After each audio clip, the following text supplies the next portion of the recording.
সপরিবার নিয়ে পহেলা বৈশাখের আনন্দটাই ছিল অন্যরকম।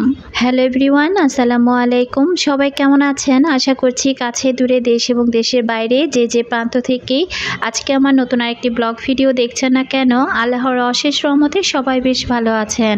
আমি বিথি, আলহামদুলিল্লাহ আমিও খুব ভালো আছি পরিবার পরিজন নিয়ে। প্রতিদিনের মতো নতুন আরেকটি ব্লগ ভিডিও নিয়ে হাজির হয়ে গেলাম। আমার এই ভিডিওটি ছিল পহেলা বৈশাখের ভিডিও। তো গতকালকে যেহেতু পহেলা বৈশাখটা আমাদের চলে গেল, তো সারাদিনে কি কাজকর্ম করলাম সেটা দিয়ে কিন্তু আজকের ভিডিওটি সাজিয়েছি। যদিও পহেলা বৈশাখ, তো পরিবারের সবাইকে নিয়ে একটু অন্যরকম রান্নাবান্নার আয়োজন করেছি, যে সবাই একসাথে বসে খাওয়া দাওয়া করব।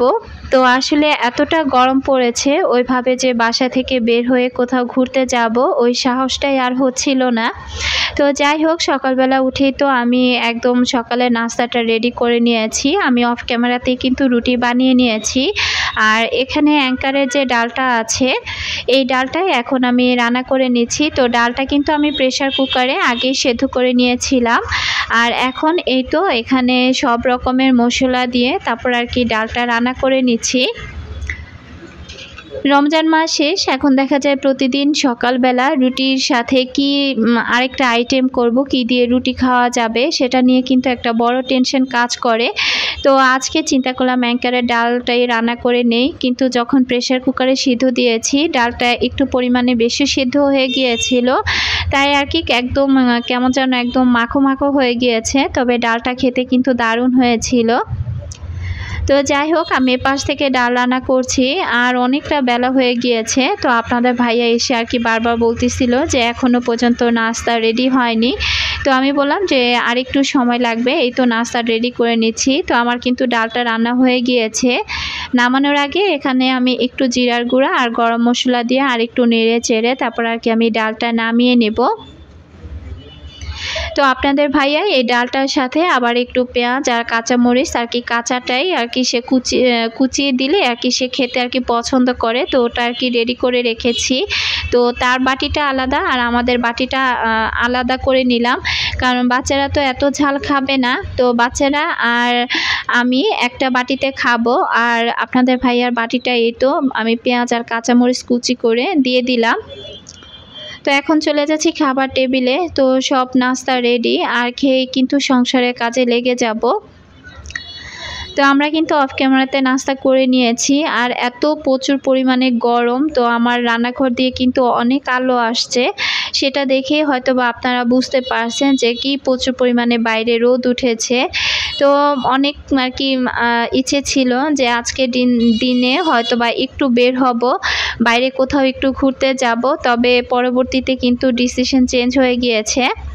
তো যাই হোক, আমি এদিক থেকে যে থালা বাসনগুলো অফ ক্যামেরাতে ধুয়ে নিয়েছিলাম এগুলো এখন আমি এক এক করে গুছিয়ে নিচ্ছি। জানি না এ পর্যন্ত আমার সাথে কারা কারা আছেন। তো যারা আমার সাথে আছেন, ভালোবেসে আমার ভিডিওগুলো দেখে যাচ্ছেন, এখনও পর্যন্ত একটি লাইক দেননি, প্লিজ একটি লাইক দিয়ে দিবেন। এবং নতুন কোনো প্রিয় আপু ভাইয়ারা যদি আজই আমার চ্যানেলে প্রথম ভিজিট করে থাকেন, আর আমার ভিডিওর কোথাও কোনো অংশ যদি আপনার কাছে এতটুকু ভালো লেগে থাকে, চাইলে আমার চ্যানেলটি সাবস্ক্রাইব করে আমার পাশে থেকে যেতে পারেন। এখানে আমি যে রিয়েল ফুলগুলো রেখেছিলাম, তো দেখলাম যে ফুলগুলো নষ্ট হয়ে গিয়েছে। তো ফুলগুলো এখন আমি ফেলে দেব। আসলে ফুলের সৌন্দর্যটাই এমন, যতক্ষণ সতেজ থাকে ততক্ষণই তাকে কিন্তু আমরা মূল্যায়ন করে থাকি। তো যখন ফুলটা নষ্ট হয়ে যায় তখন কিন্তু ওই ফুলটার আর কোনো মূল্যই থাকে না। তো যাই হোক, ফুলটা ফেলে দিয়ে এরপর আমি এখানে একটা ইলিশ মাছ এনে রেখেছিলাম, তো মাছটা আমি ভিজিয়ে রাখছি। তো ইলিশ মাছ তো দেখা যায় অতটা ভিজিয়ে রাখতে হয় না, হালকা পরিমাণে একটু নরম হয়ে গেলে এই মাছটা আমি আঁশ উঠিয়ে তারপর কুটে নেব। তো যেহেতু পয়লা বৈশাখ বলে কথা, আমার ইচ্ছে ছিল যে আজকে আমি নিজের হাতে কিছু মিষ্টি জাতীয় জিনিস রান্না করব। তো যেহেতু অনেকটা দেরি করে ঘুম থেকে উঠেছি, তো ওইভাবে আর সময় সুযোগ হয়নি যে আলাদা করে যে নিজের মতো করে কোনো একটা ঠান্ডা জাতীয় একটা ডেজার্ট তৈরি করব। তো যাই হোক, পরবর্তীতে আপনাদের ভাইয়াকে বললাম যে তুমি বাইরে হোটেল থেকে কিছু একটা ঠান্ডা কিনে নিয়ে আসো। তো সে বলল যে আচ্ছা ঠিক আছে তুমি রান্না করতে থাকো, তারপর না হয় আমি যাব। আর এখানে আমি বেগুন কুটি নিয়েছি। তো এখানে আমি হলুদের গুঁড়া, মরিচের গুঁড়া, আর কি হলুদ আর মরিচের গুঁড়া, আদা রসুন আর লবণ দিয়ে দিলাম। তো দিয়ে এটা আমি আর কি পরবর্তীতে মাখিয়ে নেব। এখন সব মশলা দিয়ে আর কি আমি শুধু একটু রেডি করে রাখছি। খুব ইচ্ছে ছিল যে পহেলা বৈশাখটা ভিন্নভাবে পার করব, কিন্তু সেটা আর আমার ভাগ্যে হলো না। আর আমি কিন্তু অফ ক্যামেরাতে পাট শাকটা ধুয়ে রেখেছি। অনেক দিন আগে আপনাদের ভাইয়া একটা শাড়ি কিনে দিয়েছিল, সেটা এখন না, প্রায় 2 বছর হয়ে গেল। 2 বছরের মধ্যে একদিনও কিন্তু আমি শাড়িটা পরতে পারিনি। তো আজকে ভীষণ ইচ্ছে ছিল, তো আমি কিন্তু শাড়িটা পরবর্তীতে নামিয়ে আবার উঠিয়ে রেখেছি। তো আমি কিন্তু আপনাদের সাথেও শেয়ার করিনি। তো এত গরম পড়ছিল, তো জবার আব্বু আর কি বারবার বলতেছিল যে কোথাও গেলে তাড়াতাড়ি রান্না বান্না শেষ করো। তো একা হাতে যেহেতু সকল কাজকর্ম করছি, তো রান্না করতে করতে নিজের মধ্যে একটা বিরক্তি ভাব চলে এসেছে যে এই রান্না বান্না করে এই গরমের মধ্যে রেডি হয়ে কোথাও ঘুরতে যাওয়া এটা আর আমার পক্ষে সম্ভব না। তাই আর কি তাকে বললাম যে রান্না বান্না করে বাসায় আর কি রেস্ট করব। আর আজকে কিন্তু আমি একটু বড় পাতিলে ভাত বসিয়েছি, আর মাকে বলেছিলাম যে আজকে যেন আমাদের এখানে মা দুপুরবেলা খাওয়া দাওয়া করে। তো ওই পাশে আবার বারান্দায় এসে দেখতে পেলাম যে মরিচ গাছের পানিটা একেবারে শুকিয়ে গিয়েছে, সাথে ফুল গাছের পানিগুলো। তো মাটিটা যেহেতু একেবারে শুকনা, তো আর কি এখানে আমি বেশ পরিমাণে পানি দিয়ে দিচ্ছি। এত গরম পড়েছে, মনে হয় যে দিনে 2 থেকে 3 বার করে পানি দিলে তাহলে যদি গাছগুলো একটু বাঁচে। তো আমি এখানে এসে তারপরে এই তো এখন বেগুনটা ভেজে নেব।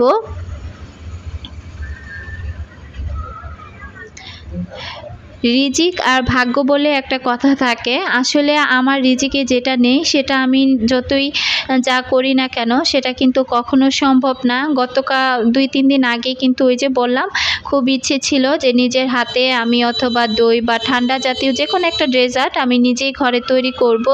হয়তোবা আল্লাহ পাক সেটা আমার রিজিকে রাখেননি, তো তাই আমি হয়তোবা সেটা তৈরি করতে পারিনি।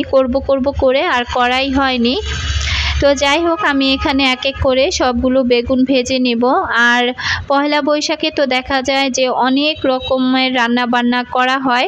তো আমারও ইচ্ছে ছিল যে অল্প অল্প করে আমি অনেক কিছু তৈরি করব। পরবর্তীতে একা হাতে কাজ করতে করতে আর মনেই হচ্ছিল যে না, আর বেশি কিছু করব না, যা করছি এ দিয়ে চলে যাবে। গত ভিডিওতে আমার কোনো একজন ব্লগার আপু, আমি পোলাও মোরগ রান্না করেছিলাম, সেখানে আপু লিখেছিলেন যে ঈদের মধ্যেও আবারও মুরগি রান্না। তো আসলে আমি কিন্তু গরুর মাংসটাও এনেছিলাম বা মাছ আরও অনেক আইটেম চাইলে আমি করতে পারতাম। তো আমার ঘরে যেহেতু আমি জানি যে আমার পরিবারের সদস্যরা কে কেমন খায়, তো আমি যদি এত কিছু রান্না করে শুধু ভিডিওর ক্ষেত্রে দেখিয়ে থাকি যেটা আমি খেতে পারবো না, সে জিনিসটা নষ্ট করার কোনো মানেই হয় না। তো আপু আর কি স্টিকার দিয়েছিল, একটা কান্নার স্টিকার, অনেকগুলো কান্নার স্টিকার দিয়ে আপু লিখেছিলেন যে ঈদের দিনেও মুরগি। তো আসলে আমি তো দেখলাম যে কম বেশি সবাই ঈদের দিনে মুরগিও রান্না করেছে, আবার কেউ কেউ গরুর মাংসও রান্না করেছে। তো আসলে এখানে মুরগিটাও কিন্তু আমার ওটা ব্রয়লার মুরগি ছিল না, ওটা পাকিস্তানি মুরগি ছিল। তো আসলে আমি বুঝতে পারলাম না যে মুরগি রান্না করাতে এখানে কান্নার কি হলো। যাই হোক, ওই বিষয়ে আর কথা না বলি। তো এখানে আমি ভালো করে কালো জিরাটা ভেজে নিলাম, আর ইচ্ছে হচ্ছিল যে একটু শুটকি ভর্তা বানাই। তো আমি মনে করেছিলাম যে ফ্রিজে হয়তো বা শুটকি আছে, তো পরবর্তীতে ফ্রিজ খুলে দেখতে পেলাম যে ওইখানে কোনো শুটকিই নেই। তো মনটা অনেক খারাপ হয়ে গেল। তো যাই হোক, আমি এপাশ থেকে আমি এখন ইলিশ মাছগুলো এক এক করে ভেজে নিচ্ছি। মাছের পেটে দেখতে পেলাম যে একটু ডিমও হয়েছে, তো ডিমটা আর ফেলে দেইনি। আমি যেহেতু একদম একটু শক্ত শক্ত অবস্থায় মাছটা কেটে নিয়েছি, আর ইলিশ মাছ কিন্তু একটু শক্ত শক্ত অবস্থায় কাটতে হয়, বেশি নরম করে কাটতে গেলে কিন্তু মাছটা কাটার সময় নষ্ট হয়ে যায়। তো এই জিনিসটা আমি জানতাম না, অনেক আগে আমি এই বোকামিটা করেছিলাম যে ইলিশ মাছ আমি ভিজিয়ে রেখে তারপর আমি বাজারে চলে গিয়েছিলাম। বাজার করে আসতে আসতে প্রায় 2-3 ঘন্টা সময় লেগে গিয়েছিল। তো তারপর আর কি আমি মাছটা যখন কুটতে যাই দেখি যে মাছটা একেবারে নরম হয়ে কাটার কোনো পরিস্থিতি ছিল না। তো পরবর্তীতে মাছটাকে আমাকে আর কি ঝুরি হিসেবে রান্না করে আর কি খেতে হয়েছে। তো তারপর থেকে আর কি আমি দেখলাম যে না, ইলিশ মাছটা দেখলাম যে একটু শক্ত শক্ত অবস্থায় কাটা ভালো। এছাড়া তো অনেক আপুদের ভিডিও দেখে দেখেও শিখে নিয়েছি যে ইলিশ মাছটা কখন কোন পরিস্থিতিতে আর কি কাটতে হয়। তো এখন আমি এই যে লেজ মাথা যা যা ছিল এগুলো আর কি ভেজে নেব। পহেলা বৈশাখ উপলক্ষে কিন্তু এই ভাজা পোড়া জিনিসগুলো, ভর্তা, ভাজি, ভাত অথবা শাক এই ধরনের খাবারগুলোই বেশি রান্না করা হয়ে থাকে। তো আমিও সেগুলোই রান্না করে নিচ্ছি। আর মাছ ভাজার পর এখানে বেশ পরিমাণে কিছু পেঁয়াজ দিয়ে দিয়েছি। তো পেঁয়াজটাও এখন আমি একটু ভালো করে নেড়ে চেড়ে হালকা একটু নরম করে নিয়েছি। তো এই তো ছিল আমাদের দুপুরে খাওয়া দাওয়া, তরমুজ, দই আর আলু ভর্তা, ডাল ভর্তা, পাট শাক ভাজি, কালো জিরা ভর্তা, বেগুন ভাজা, ইলিশ মাছ আর ভাত। তো পয়লা বৈশাখে যেহেতু পান্তা ভাত খাওয়া হয়, তবে পান্তা ভাত আমার ঘরে ছিল না, যতটুকু ছিল সেটা আমার মাই দুপুরবেলা খেয়ে ফেলেছে। তো যাই হোক, এরপর খাওয়া দাওয়া করে একদম সন্ধ্যে 6:30টার দিক আমি হঠাৎ করে একটু নার্সারিতে আসি। অনেক দিন কোনো ফুল গাছ কেনা হয় না, তো ভাবলাম যে কিনি বা না কিনি একটু ঘুরে যাই। তো পরবর্তীতে কিন্তু আমার 2টা ফুল গাছ কেনা হয়েছে। তো দেখতে দেখতে ভিডিও শেষ প্রান্তে চলে এসেছি। কি গাছ কিনেছি সেটা অন্য কোনো ভিডিওতে শেয়ার করব। আর আজকের মতো আমি এখান থেকে বিদায় নিচ্ছি। সবাই ভালো থাকুন, সুস্থ থাকুন। আল্লাহ হাফিজ। আসসালামু আলাইকুম।